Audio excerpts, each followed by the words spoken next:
Hier, je faisais rire à Maman Simiane. J'étais dans l'avion. Moi, bizarrement, ma SIM SFR ne marche pas en Belgique. Donc quand je suis en Belgique, j'ai toujours quelqu'un qui me partage la connexion. Alors j'arrive dans l'avion, je m'assois, donc je suis déconnecté de la Wi-Fi de l'aéroport. J'ai mis la Wi-Fi, j'ai mis Wi-Fi. J'ai vu qu'il y a des gens dans l'avion qui avaient des Wi-Fi allumés. Et je me suis rappelé que je suis voyant. Mon père. J'ai dit, je me suis rappelé que je suis voyant. Et je dis, qu'est-ce qui m'empêchera d'avoir le mot de passe de quelqu'un de son Wi-Fi? Aïe, aïe, aïe, aïe, aïe. Et j'ai vu un iPhone, c'est B ou T comme ça. J'ai cliqué, j'ai vu, on me demande le mot de passe. Et je suis allé en esprit dans le téléphone de la personne. Et j'ai vu 9 chiffres. Et j'ai commencé à taper comme je voyais. J'ai tapé. Quand j'ai terminé, j'ai cliqué, je me suis connecté. Je vis dans l'esprit. Retenez ça. Cette année, Dieu s'est souvenu de notre pays. Dieu s'est souvenu de notre pays. Dieu mettra la paix à l'Est. Je viens de voir dans mon esprit la mort d'un président voisin.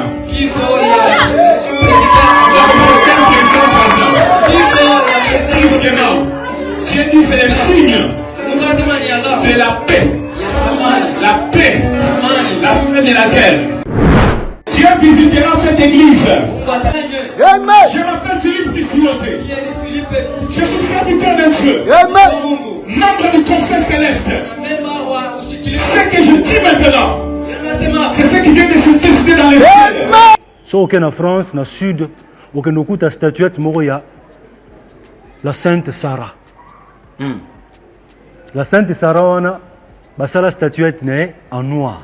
Et elle est en France. En France, dans le sud de la France.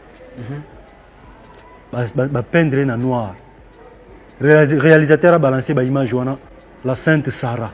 Or Sarah, c'était la fille de Jésus et Marie-Madeleine. À Botaman en France. Marie-Madeleine a condamné la ville à Paris par le pouvoir d'Isis. Il y a un prophète, ceux qui m'appellent voyant, avatar. Bota Likolo Makamba déclaré. Alors Jésus a kufa na croate, a continuer vie à Soukaki dans mboka wana oya lobiwana. L'épouse de Christ, tu sais qu'elle était noire. Ah bon? Oui. Yokali Foko. On me dit souvent que Jésus n'était pas noir. On me le répétait qu'il était tout blanc. Jésus était juif, qu'il n'était pas de ma race. Mais moi, tout ce que je sais, il mourit. C'est ce que moi j'aime, cet homme de Dieu, l'Ifoko du ciel. J'aime vraiment cet homme, franchement, dans mon cœur. Parce que dans le niveau de message, il faut qu'on se le dise. Le lot, Barouti n'est plus vivant. Le pasteur Barouti, le pasteur Dioka, en retraite. Non. Pasteur Dioka, en réalité, dans la normalité, parce qu'il a beaucoup donné. Et aujourd'hui, cette génération-là, défendre un message, s'appelle le Bolika du message, l'Ifoko du ciel, Makubungu, 36e chambre. C'est Jacqueline Bakoda. On dit que William Marion Branham Azali Nzambe. On dit hein? On dit liwana ye na motuka. Kokundama na epe lisekwa na ye. Lokola on dit likolo na litatoli na yo. Azo ko batso na balo yo Branham akela na liloba na ye. Attention. Je suis dans l'esprit. À Kinshasa. Je vis beaucoup de sang. Être versé. On a prié pour ça. J'ai vu beaucoup de gens mourir. À Kinshasa. À Kinshasa. Priez pour vos familles. Parce que cette mort-là, je crois que ce n'est pas lié avec le monde des ténèbres. Parce que je suis en train de voir des anges avec des épées. C'est comme si c'est un jugement de Dieu qui frappe la ville. Vous êtes manqué des hommes de Dieu. Vous êtes manqué même des autorités. Les esprits ne sont pas contents de la vie de Kinshasa. Priez pour que les malheurs, quand ça va s'abattre, que vos familles, vos proches soient à vos chaînes.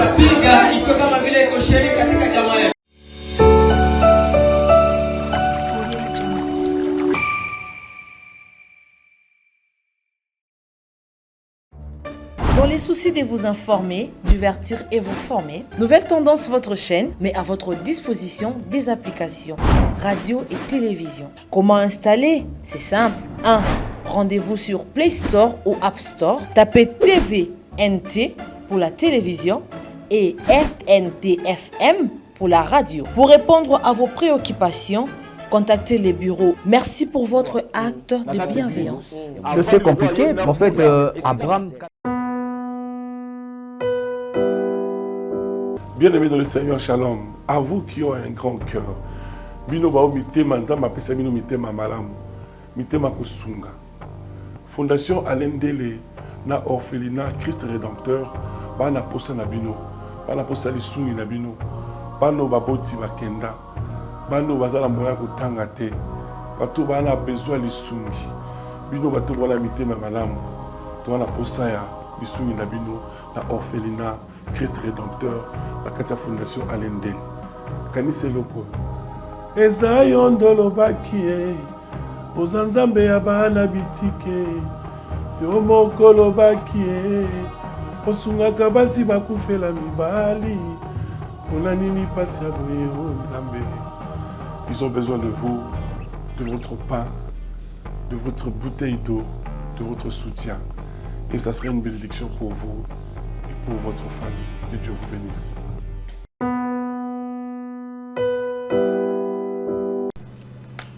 Merci Balandia Nouvelle Tendance. Merci encore une fois chez vous, dans vos maisons. Episcopo Yambo rendez-vous Nakitata. Nakanisi Boza déjà Sengo Yakomona Episcopo Wayambo.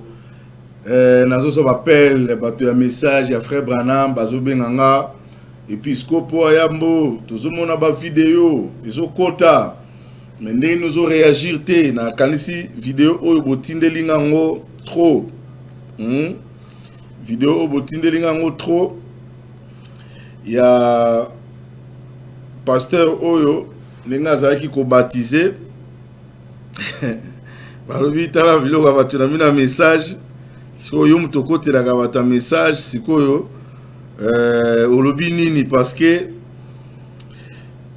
Branham abungisa batunzela, Branham meza secte, boyena boye, balobi lobi ba n'importe quoi. Oyebi, nakoyebi samino ka eloko moko tokola parce que makamanzambe ezalaka lokola musika na biso.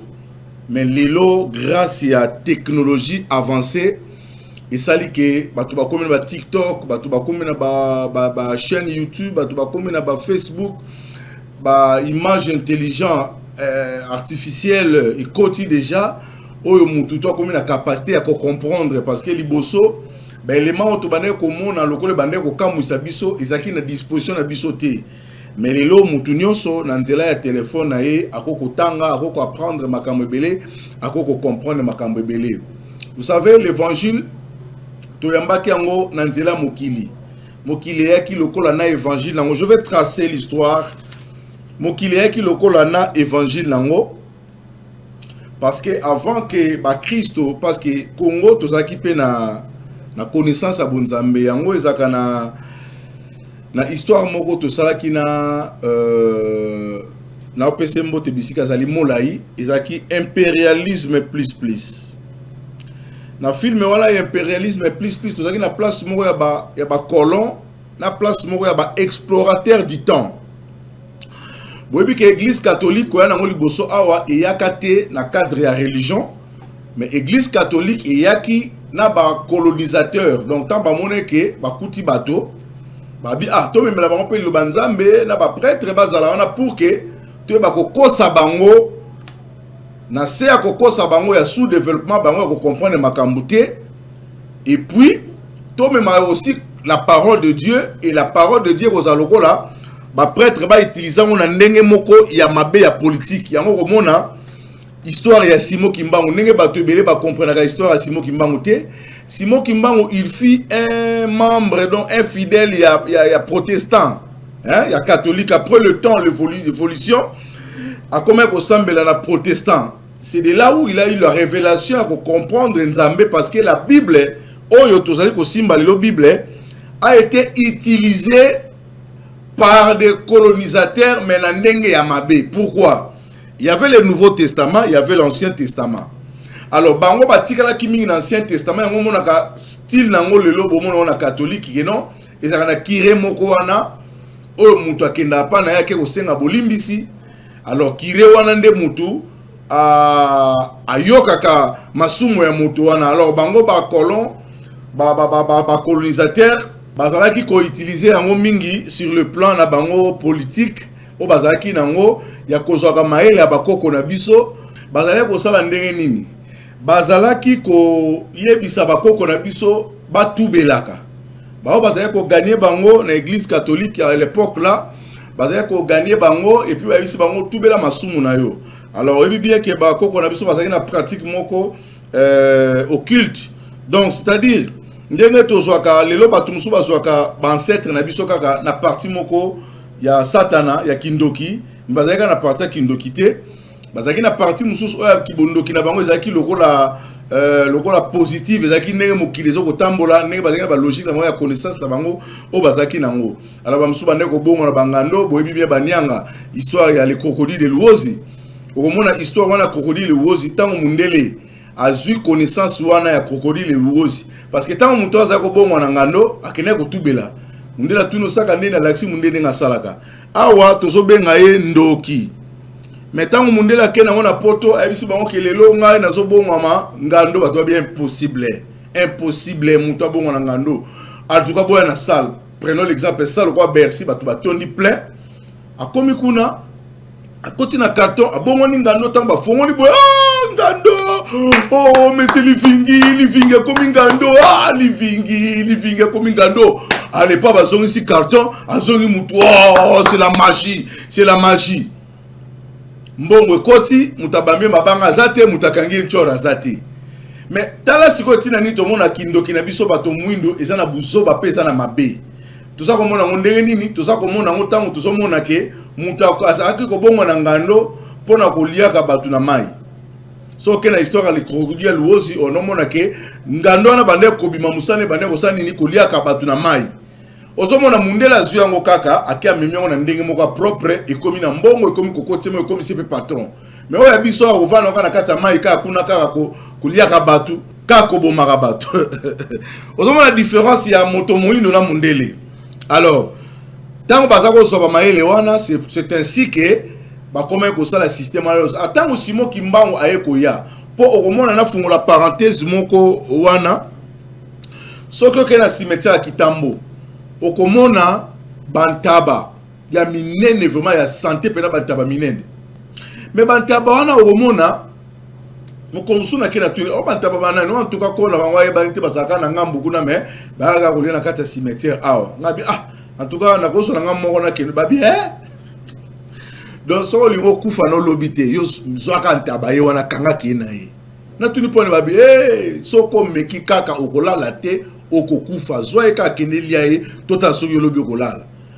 Maintenant je me suis posé une question nabi si ko muto kisine nyonso penza zongo ko déposer kana ntaba alia kana na cimetière akoko so na ngwasela ngwata appareil photo te asela ngwata eloko moko malamu te ye kaka mayele nezaka tsango so muto ayibine ntaba ngonde akufi.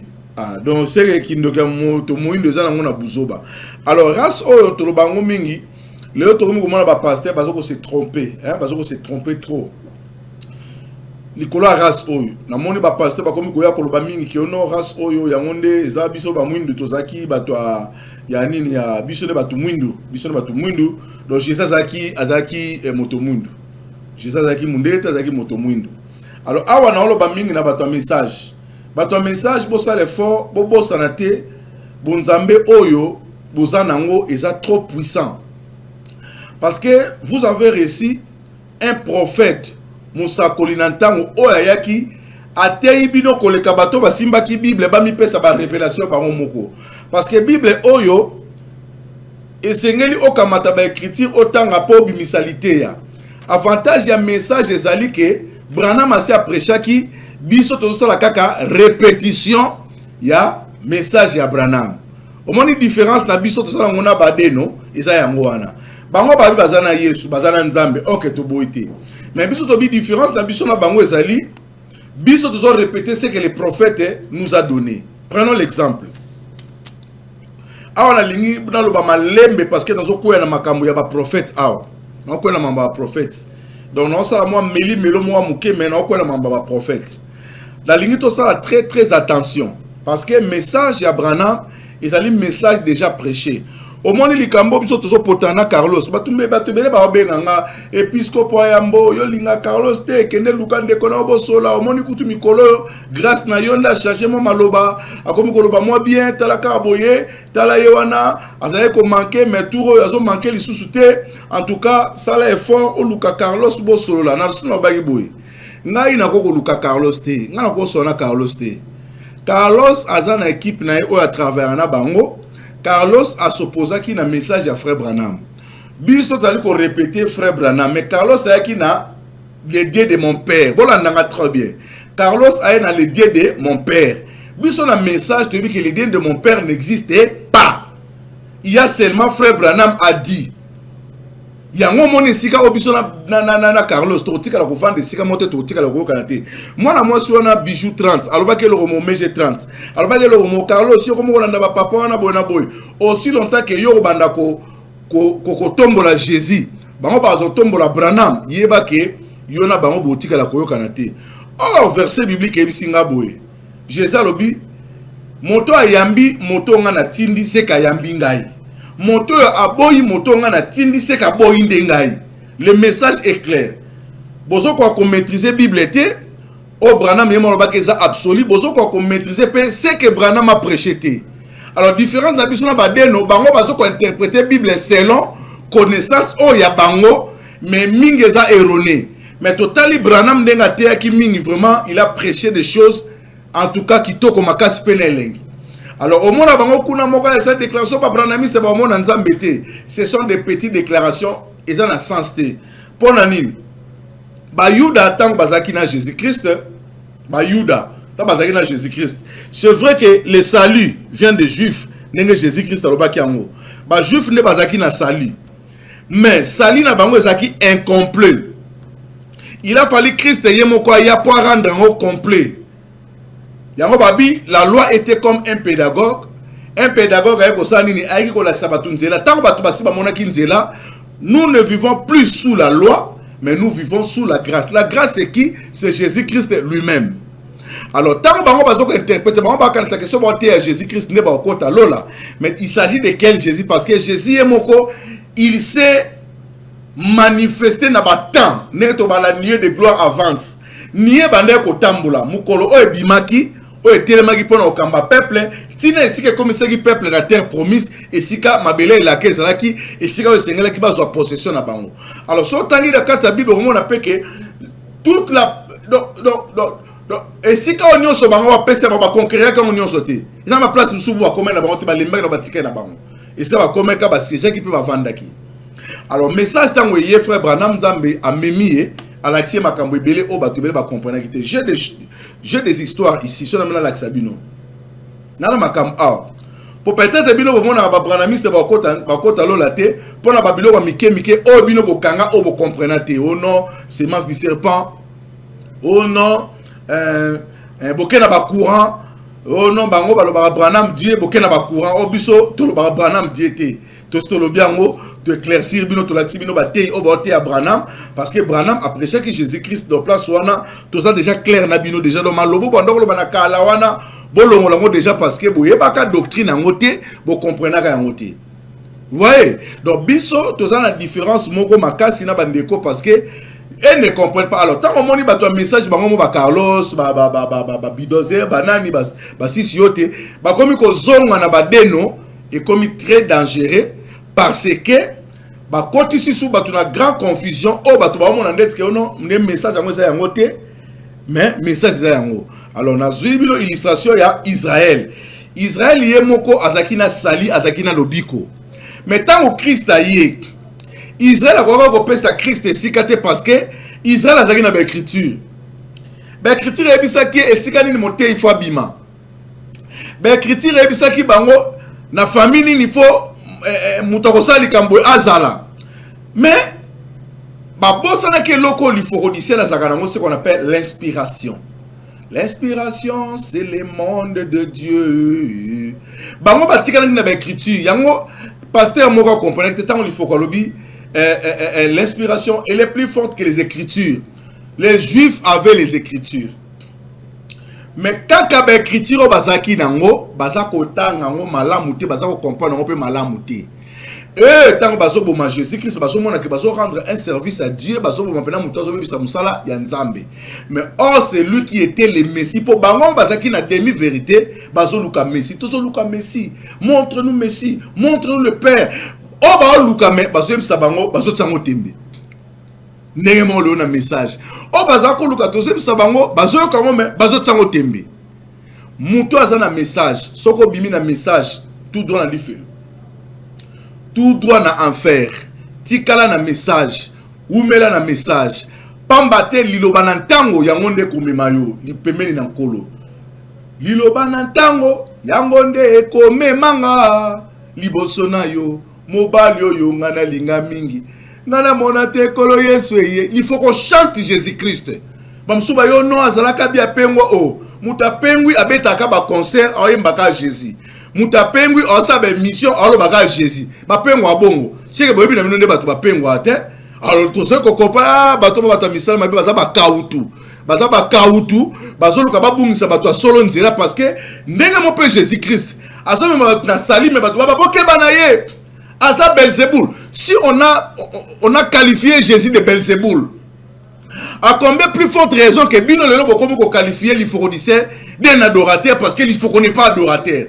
Bon que ne ko benga ba adorateur est-ce qu'il faut qu'on soit adorateur ça veut dire que il faut qu'on n'est pas adorateur parce que il faut qu'on dise confesse Jésus-Christ.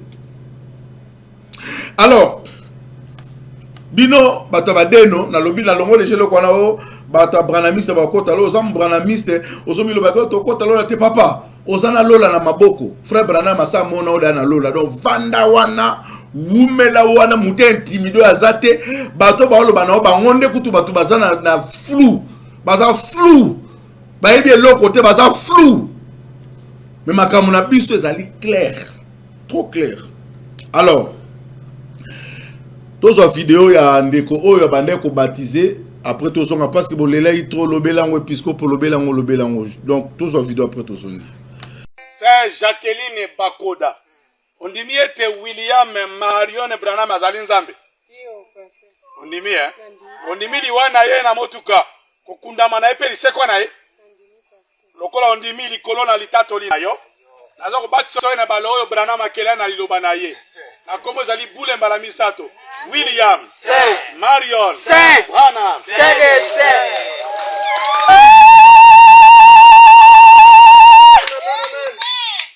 Nzambe na mawanzambe na bolingo. Molimo mosato akomi motenele kona biso batana mabota. Komo nezali kolo William Marion Branham. Ok, merci beaucoup. Nakanisi to landi vidéo. Likambo eza simple. L'Iphorodicien la salobaki yango lobaki que wana zaneka mukomboso bonobo azolia banane mena ba poso nango. Donc problème est ça que yekuta ça bien. Ya zolia banane na ba poso nango. Ole afongola Branham amona Jésus alia Jésus ya zolia Branham na Jésus yango pesi ebulu yeke akoti confusion. Donc biso to confessaka te ndenge ya zosala za erreur. Biso ba branamiste to lobi ke ye azan erreur azali bonobo biso be to za ba bonobo mais biso to ba bonobo mayele to za na intelligence parce que to komi bato parce que to zali na semence du serpent malgré to utaki na kati na langa de deni na bango mais biso za na Saint-Esprit e rendre biso bato ne to fongoli etabe to lier to comprendre que Jésus-Christ c'est lui l'adorable le louable Le champion des champions, toutes les catégories de poids lourds, c'est Jésus-Christ, maître champion fin. Alors, donc, botsa biso na kata ya sandu kwa nate biso sa kunate. Alors, tozo zonga na makamu ya ba prophète. Pona longola ka eloko po bato bazo benga ngana pe éclaircissement yango na longoli yango. Ba prophétie elekaki na 2025. Moi na o sisi yote aloba ikaza prophète, ami kumisi ngande prophète ngande danger. Or il y a eu des prophètes avant dans le ministère. Et pas Branamiste, il y a eu des prophètes déjà avant la date où il y a des qui a comme un prophète. Si c'est au théosa moi na muki. Moi na muki soit comme que sala makambo o ba mikolo bazo comprendre était ba comme ko traiter le kola mutana sorcellerie. Pourquoi? Parce que bazo tala moi na o et puis Jésus comment bande ko moné le quoi sorcier. Pourquoi? Abina bango kabramaza avant bramaza nga na zalaki. Yo moni ba wi da bandima ki. Ba bita mono o azala ki ndokite moi na o. Moi non abotami awa mwana na charpentier na Joseph na Maria. Alors yo za na ka Jésus yo za nzambe to za Jésus. Tika orgueil tika biloko sala. Maintenant mon ndenge nzamba bimiso sko na poisa. Ngala zo tu na bino. Si yo te fallait ko lobela biso lika ba prophétie. Lika mon on tika monter. Si yo te ya ko expliquer biso ba prophétie il y a 2025. Tous un message après ça qui comme étant les grands prophètes après to zongi na voilà nous a dit. Donc si tu as bâti qu'elle est là poteau vide. Si tu as eu ballon à béton, bah supporter, bon bah même ma banga, tout bon ça la ennemi. Si tu as témoin na eux. Bon la vidéo après ton zone. Je me rappelle à mes débuts quand Dieu m'a suscité en tant que prophète de ministère dans le monde du genre du message. J'étais le seul à l'époque. J'étais le seul, il n'y avait pas dans le message congolais, africain, il n'y avait pas de prophète à l'époque. Il n'y avait personne qui s'appelait prophète. Il n'y avait que prophète Branham. Et dans le message, on n'a que le prophète Branham et tous les autres étaient des pasteurs et des docteurs. Il n'y avait pas de prophète. Il n'y avait pas de prophète. Et moi, quand Dieu m'appelait, j'étais prophète. Et quand je disais ça aux gens que j'étais prophète, et Dieu m'utilisait comme prophète par rapport à mon message, par rapport au service prophétique. Et les gens étaient scandalisés. Non, il ne faut pas prendre la place des frères Branham. C'est seulement frère Branham. J'étais le seul. J'étais le seul. Mais aujourd'hui, je rends grâce à Dieu quand je vois aujourd'hui dans le message, on commence aussi à accepter les prophètes. Le pasteur du message présente aussi d'autres frères comme ils ont des dons de prophétie. Ça me réjouit le cœur. Je me suis livré comme Christ. Donc pour que les autres puissent avoir le chemin. Si je n'avais pas eu le courage d'obéir à la vision céleste et de montrer aux gens du message que dans le message aussi, les prophètes existent. Mais aujourd'hui, on n'aurait pas tout cela. Donc, je rends grâce à Dieu pour cela. Quand je vois des prophètes, des ministères, des prophètes, prophétiseurs, et dans le mouvement du message, les gens commencent à accepter cela. Je remercie Dieu vraiment pour ça. Et je sais qu'avec le temps, ils finiront par comprendre d'autres choses que nous expliquons aujourd'hui. Que le Seigneur vous bénisse. Protégez ces dons-là de prophétie. Plusieurs prophètes aujourd'hui sont sortis de mon ministère. Je rends grâce à Dieu parce qu'ils sont passés dans une bonne école. Malgré que peut-être on peut avoir des divergences. Mais ils sont sortis de mon école. Que Dieu vous bénisse. Shalom. Aspirez au don de prophétie. Que Dieu vous utilise encore puissamment. Je vis dans l'esprit. Je vis dans l'esprit. Retenez ça. Cette année, Dieu s'est souvenu de notre pays. Dieu s'est souvenu de notre pays. Dieu mettra la paix à l'Est. Je viens de voir dans mon esprit la mort d'un président voisin. La mort d'un président voisin. Tristement, Dieu dit c'est le signe de la paix. La paix, la fin de la guerre. Mais attention, je suis dans l'esprit à Kinshasa. Je vis beaucoup de sang être versé. On a prié pour ça. J'ai vu beaucoup de gens mourir à Kinshasa. À Kinshasa. Priez pour vos familles. Parce que cette mort-là, je vois que ce n'est pas lié avec le monde des ténèbres. Parce que je suis en train de voir des anges avec des épées. C'est comme si c'est un jugement de Dieu qui frappe la ville. Vous êtes manqué des hommes de Dieu. Vous êtes manqué même des autorités. Les esprits ne sont pas contents de la vie de Kinshasa. Priez pour que les malheurs, quand ça va s'abattre, que vos familles, vos proches soient à vos chaînes. Dieu visitera cette église. Je m'appelle Philippe Sissioté. Je suis serviteur de Dieu. Membre du Conseil céleste. Ce que je dis maintenant, c'est ce qui vient de se décider dans les cieux. Zongi, botala ba président Oyo. Président du Congo, Brazzaville, Denis Sassou Nguesso. Si ba boma qui est déjà en 2025, qui dit bozo e baté oso kenda déjà. Selon la prophétie Ototi Kolanda. Angola, Joao Lorenzo, qui dit bakuto assis yo tasa boma qui est déjà. Troisième, République centrafricaine, RCA, Faustin, Akoufa Kala, Sisiota Saboma qui est.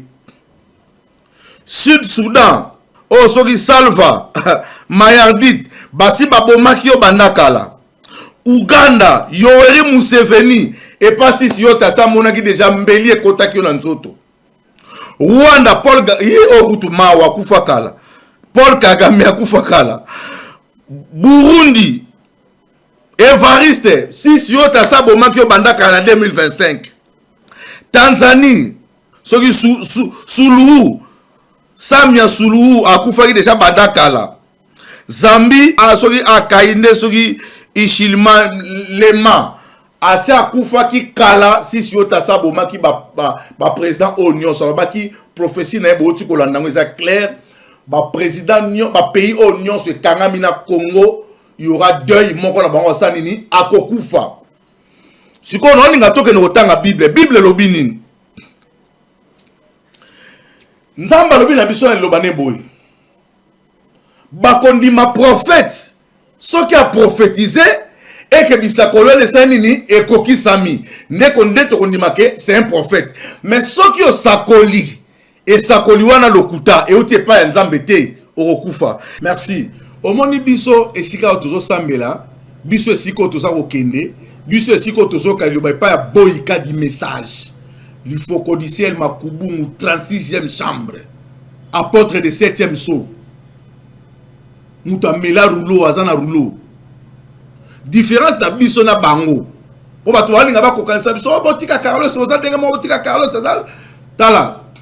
Carlos atei alobike Branham n'a pas créé des écureuils. L'Ifocodicel a été que Branham a créé les écureuils. Totangi na bonchir. Tout le monde dit que Branham a dit j'ai créé. Si tu dis ma Branham, tu dis ma moi na biso Carlos autobota ma lobby lobia. Moana bébé Carlos bébé. Botami na misu na biso to moni na nenga koli. Si tu dis ma Branham po biso message à Branham, mais ali répétition, il y a prédication à Branham. Non, papa, frère Branham a dit. Il y a un moment depuis Kalaïma Bane Kobuka, frère Branham a dit Nenini. Tout son message, tout votre la Branham pour Koufa qui n'est que nos hommes ne seront pas Jésus. Impossible. Kolo Zalobi et l'angezali monene kasibasali bazali moke. Ngai moko na kwa kosala te, na sana beso basali ba kene kosala. Nanda kwa tata bisika bisali mingi. Botu batu baya kosala. Yozo bato song sera Jésus qui t'a aéroté ya. Tangolo ba bongo selon ma yele na yozo lingolo ba la biso nini. Tozo un message à Branham, le roi Branham a koufi, tozo ngo, to que nous song sera Jésus. Ouais. Bon mon ici siote. Tous les professeurs à Pessi, tout nzadi. On a ba lo baté du dozer au Zawap. Mais j'ai 30 au Zawap. Yo mon papa na bango Carlos ozawa pitala mwana bilo tala ndeko na bino bilo kwa sali bosoni bosoto siko ekokali na banani na badenu po mona lingomba bato ba kebiso na message makamwana ezate tala bilo na bango ba sala Joël Francis Tatou mwana oyo na ebité mwana oyo soki nazo baté l'état na sepelaka na eloko mo ya Baraka Mugisha na sepelaka na eloko ya Baraka Mugisha parce que Baraka Mugisha na bandako baka Baraka Mugisha mutu esala bien te bato bazo ndimanga te. Baraka Mugisha mutu esala bien te bato bazo ndimanga te. Et un jour je vis Baraka Mugisha yemoko alobi penaki mutu nanga esala bien te. Ah j'ai aimé ça. Na sepelaki nanga bi mutu nanga ba bamba nga so nini na mutu esala. Mais tant que biso to bandako loba nepeka to loba makambo ebele awa bato ba mona biso bato mabe ba mona biso kaka to so finga mais pendant que to finga raté to laxaka mutu noir et blanc tala oyo Joël Francis Tatou a mati avion ngana loba ngote bolanda bino moko a se connecter na wifi donc prophète a yibi aleki na TV abandi ko expliquer biso ndenge nini ya yibaki. Oh, tu sais pas que vous avez la science, tu as la science parce que au moni miracle en Zambé ils sont accompagnés la vérité, c'est-à-dire oh Philippe a se transposer à Kemna Moutou à Kebima place telle à Limo à Kebima place telle à Matina Bissa Batouté à Zui téléphone à Batouté à Zioloka Batouté à Kei Jésus Christo. Tant que na posa mbongo akenaki na banque ba se connecter na banque azu mbongo na compte sa mutute. Donc Joël Francis Tatou faut ça attention surtout ba ta banque bokeba ponenga zawana akoke n'esprit a côté la carte à compte banque na yo a beti numéro ya carte na yo ya mbongo a biso mbongo nyos pour eux déjà saliwana ils a acte ya vol to bien biso sona ba wifi na biso na ba téléphone na biso bataka code ya wifi pour être protégé contre les pirates bato bakoko se connecter sans autorisation na yo. Mais pasteur a continué l'esprit à ken na téléphone bato iPhone a eu code bato beti à se connecter pour être na nuka to landa après to zoni. Hier je faisais rire à maman Simiane. J'étais dans l'avion. Hier je faisais rire à maman Simiane. J'étais dans l'avion. Moi bizarrement Massim SFR ne marche pas en Belgique. Donc quand je suis en Belgique, j'ai toujours quelqu'un qui me partage la connexion. Alors j'arrive dans l'avion, je m'assois, donc je suis déconnecté de la Wi-Fi de l'aéroport. Je m'assois, je vais communiquer avec les gens comment. À cause de la neige sur la piste, il était impossible de décoller directement. On a fait presque 1h, 1h30. On avançait, on attendait, on avançait, on attendait. Alors je me suis assis. J'ai dit, hey Seigneur, on est en plein Anouka. J'ai dit, j'ai besoin de la Wi-Fi ici. J'ai mis la Wi-Fi. J'ai mis Wi-Fi. J'ai vu qu'il y a des gens dans l'avion qui avaient des Wi-Fi allumés. Et je me suis rappelé que je suis voyant. Mon père. J'ai dit, je me suis rappelé que je suis voyant. Et je dis, qu'est-ce qui m'empêchera d'avoir le mot de passe de quelqu'un de son Wi-Fi? Aïe, aïe, aïe, aïe, aïe. Je dis, qu'est-ce qui m'empêcherait de regarder le mot de passe? Et le mot de passe, c'est plus de 8 chiffres, vous le savez. Et j'ai vu un iPhone, c'est B ou T comme ça. J'ai cliqué, j'ai vu, on me demande le mot de passe. Et je suis allé en esprit dans le téléphone de la personne. Et j'ai vu 9 chiffres. Et j'ai commencé à taper comme je voyais. J'ai tapé. Quand j'ai terminé, j'ai cliqué, je me suis connecté. Maman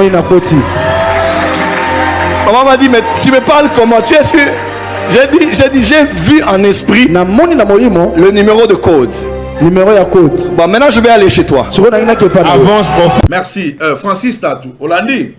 Alors, bino bato bozolanda bango toyebike Bible baki na mokola suka bato na ba traîner ba foule parce que diable baba qui a robimisa toutes les armes possibles. Oh il faut ça babi soki nzambe a écourté qui temps ya enlèvement té même les élus ba ko tomber les élus ba ponami na nzambe parce que niveau ça au mona talana loko au mona makambo ya nzambe saka na soutien militaire.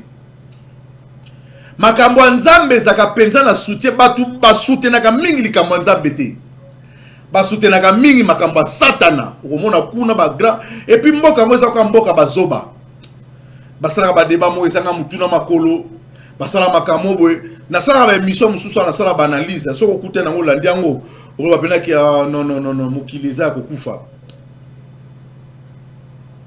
Basa ba débat moko eza na mutu na makoloté. Le monde. Il y a un prophète, ceux qui m'appellent voyant, avatar. Bota likolo makamba déclaré.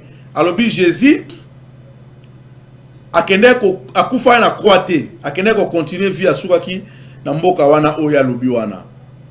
Et c'est de là pe bazako ko continuer koloba moko mwana ya papa Sami a sali vidéo a lobi que Jésus abotaki na Marie de Magdala. Donc Jésus abotaki na Marie o asokola ke makolo na ba livre na bango bazwaka oyo ezaki canonisé te abotaki bana et Jésus était noir. L'épouse du Christ, tu sais qu'elle était noire. Ah bon? Oui. Dans une image, on appelle ça ingénieur à balancer. Ok. Sauf qu'en France, dans le sud, on a une statuette Moroya, la Sainte Sarah. La Sainte Sarah, on a la statuette née en noir. Et elle est en France. En France, dans le sud de la France. Peindre en noir. Réalisateur a balancé l'image, la Sainte Sarah. Or, Sarah, c'était la fille de Jésus et Marie-Madeleine. À Botaman en France. Marie-Madeleine est condamnée à la ville à Paris par le pouvoir d'Isis. Là où il y a la pyramide, il y a la place, il y a Louvre. Et Sarah, est condamnée dans le sud de la France. La grotte Mobo, na kenda kuna, na la une photo. Le prêtre catholique presque va kenosa ba prière kuna. Sainte Sarah, Aza noir, d'origine congolaise. En rapport avec l'Éthiopie, donc d'origine congolaise Nabiso. Mais avant la Nubie. La Nubie, c'est le Sud-Soudan. Soudan, dans le nord, il y a RDC. Mazana, Bamakila, pas Éthiopien. Nous sommes là, nous sommes là, mon balo, tu as la satana. Nous sommes là, éviter. Nous sommes ignorants. Nous sommes là, nous sommes là,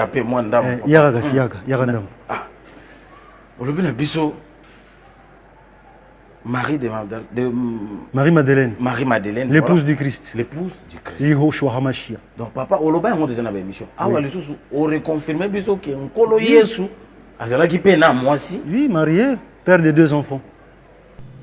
Place à Boye, c'est ce que moi j'aime cet homme de Dieu, l'Ifocodiciel. J'aime vraiment cet homme, franchement, dans mon cœur.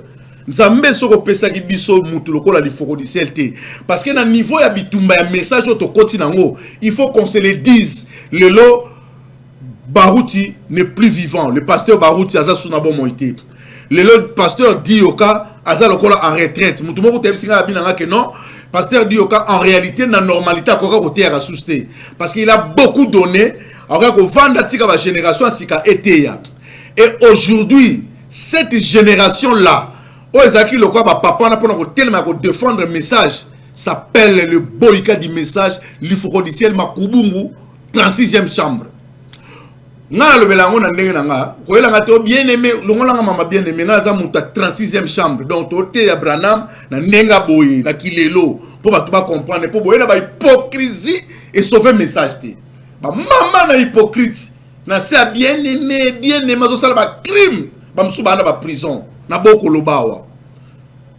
Bien aimé, polygame. Est-ce que Branham était polygame? Est-ce que Branham était polygame? Yo y a un message à Moutou.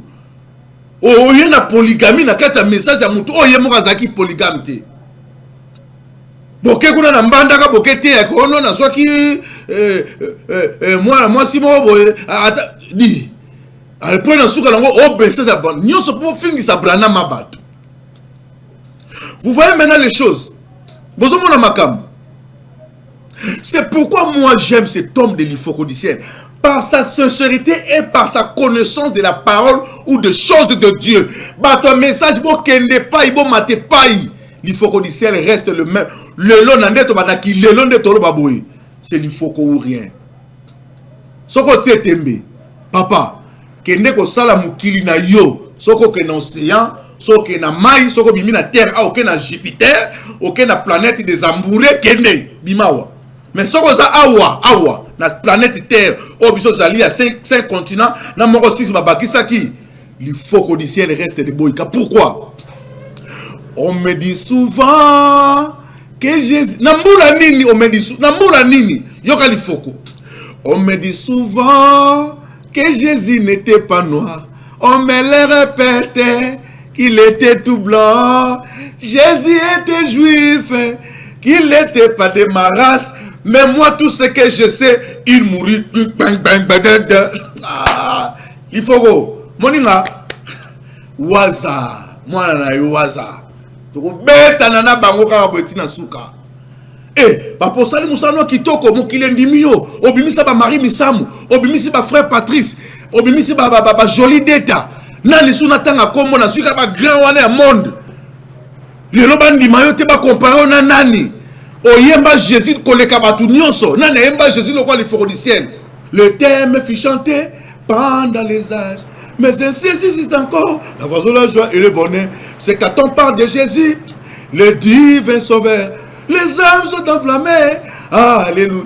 Plein succès. À Jésus. À Jésus. L'homme le plus chanté reste toujours à Bengue le grand aéroport. Ato Mati. Ato Kei. Boko Kitaka kana Jésus-Christ. Ne mouto bozu décision. Boke si mananzoto. Bola tisse poison bobo maeto zanga. Et pona nembe la biso Jésus.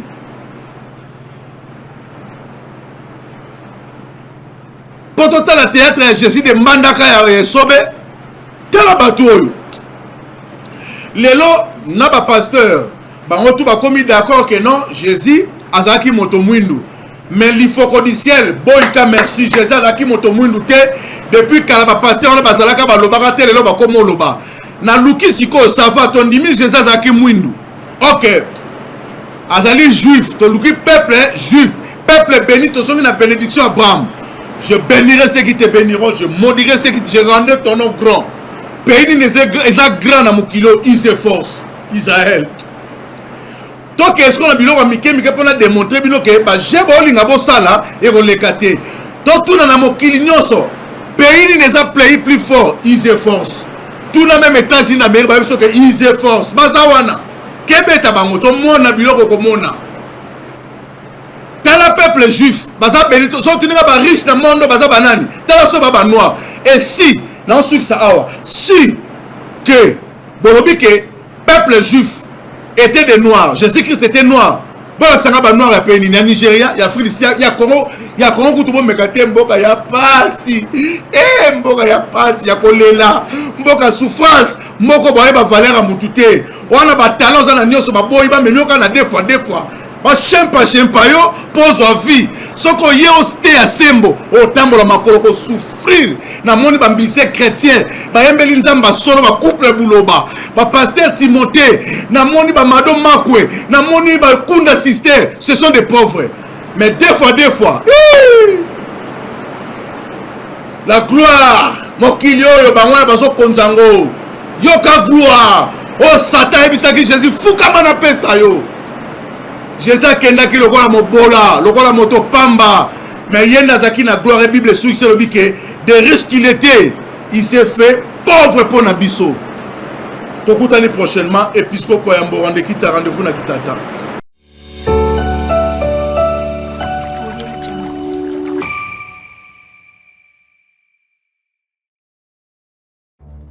Dans les soucis de vous informer, divertir et vous former, Nouvelle Tendance votre chaîne met à votre disposition des applications, radio et télévision. Comment installer? C'est simple. 1. Rendez-vous sur Play Store ou App Store. Tapez TVNT pour la télévision et RNTFM pour la radio. Pour répondre à vos préoccupations, contactez les bureaux. Merci pour votre acte de bienveillance. C'est compliqué, en fait, Abraham... Bien-aimés dans le Seigneur, shalom. À vous qui ont un grand cœur. Bino bao mitema nzamba pesa bino mitema malamu.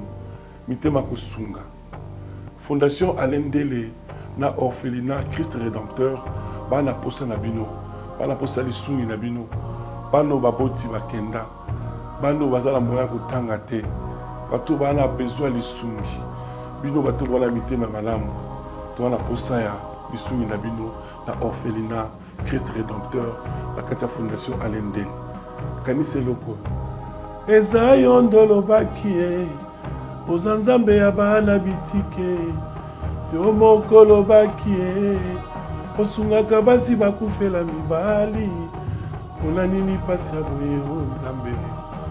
Ils ont besoin de vous, de votre pain, de votre bouteille d'eau, de votre soutien. Et ça serait une bénédiction pour vous et pour votre famille. Que Dieu vous bénisse.